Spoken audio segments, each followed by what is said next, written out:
Welcome back, and thank you for staying with us. It's time for Tech Thursday. Now, we have quite an interesting topic, First World versus Third World Tech. Are we ready for all that technology has to offer? I'm talking about local here in Nigeria. We have an interesting guest on this topic. He's Kolapo Oladapo. He's a tech expert and a music business professional. You're welcome. It's great to have you. Nice to see you. All right, good. So, we are third world. As a country, we are known, or we are said, or we are classified under third world, economically under third world as Nigeria. Correct. And so, for instance, the first world country would be the United States. Of course. Okay, so we're looking at it. As a country, are we ready for what they have? Is technology different when it comes to how the people interact with it in the first world and in the third world? Yeah, okay. So you make a good point about interaction with the tech. Yes, there's a different interaction in the sense that we're not taking full advantage of what could be, billion-dollar businesses as well. But when it comes to tech, there's no first world tech or third world tech. It's the response to it, like you rightly said, that is the difference. And a lot of responses or delayed responses, as you may see in Africa or Nigeria, has to do with a lot of misinformation.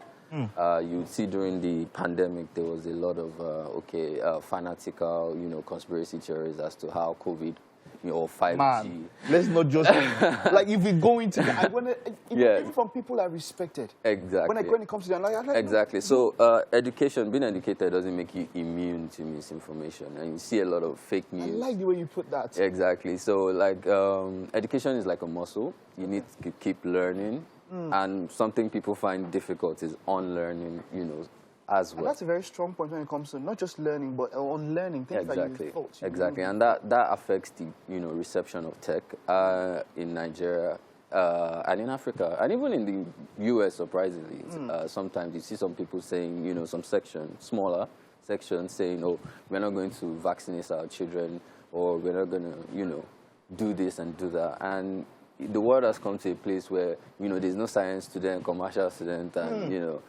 you interview the digital painter, who also have physical paintings, and you have, NFTs, changing lives.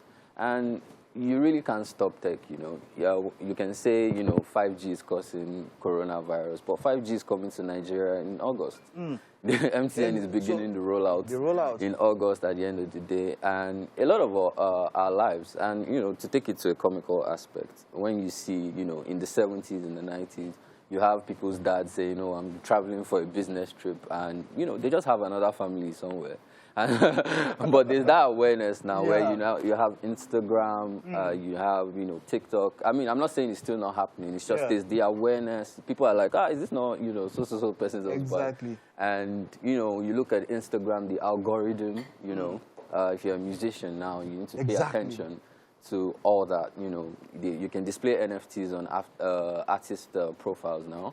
You can, advertise on artist profile, and there's a big boom for podcasting. And even the TV we are on now was designed, the electronic TV, by someone in his 20s. It was a 21-year-old guy who didn't know, who didn't see electricity, who didn't have electricity in his house until he was 14. And he designed something that never existed before.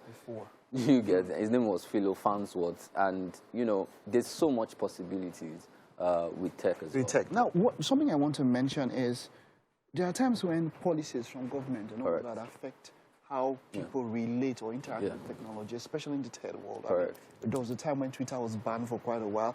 And then recently, I think some few days back or weeks, they said something about how the government wants to, if social media doesn't take out pornography and all of that, they will, I don't know, and all of that.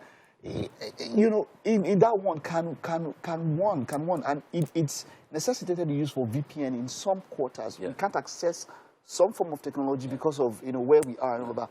How does one overcome something like this in the third world when it comes to relation or interacting with technology? I think that's a very fantastic question, and I think when it comes to tech, there's a lot of education. And when it comes, specifically speaking to the Twitter ban, you need to look at it from both sides.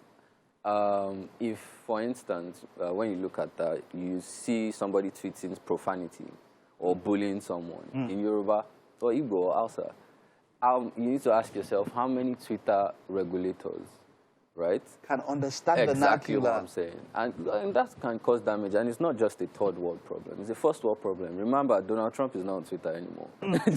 True that. And that was the most powerful man in the world. Not 10 years, about 4 years ago. So China has some, website ban. I think WhatsApp doesn't work in Dubai as well. They do have, Exactly. So everybody, regulation is very important if it comes from a point of business, and also, obviously, security.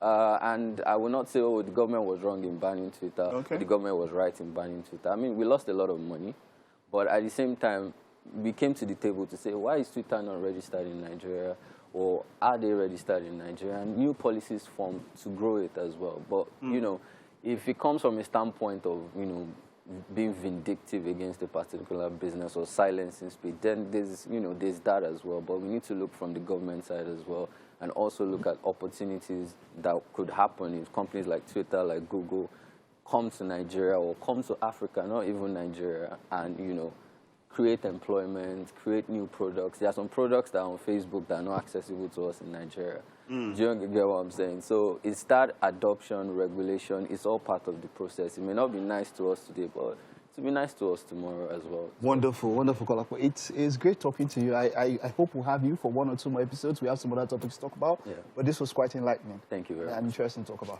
Thank you very much. All right, that's it. I hope you're able to pick 1 or 2 things there. It's about the way you interact with tech. It's not first world or third world. That's it on tech this morning. We'll take a message from our sponsors, and then, of course, we'll be in the kitchen.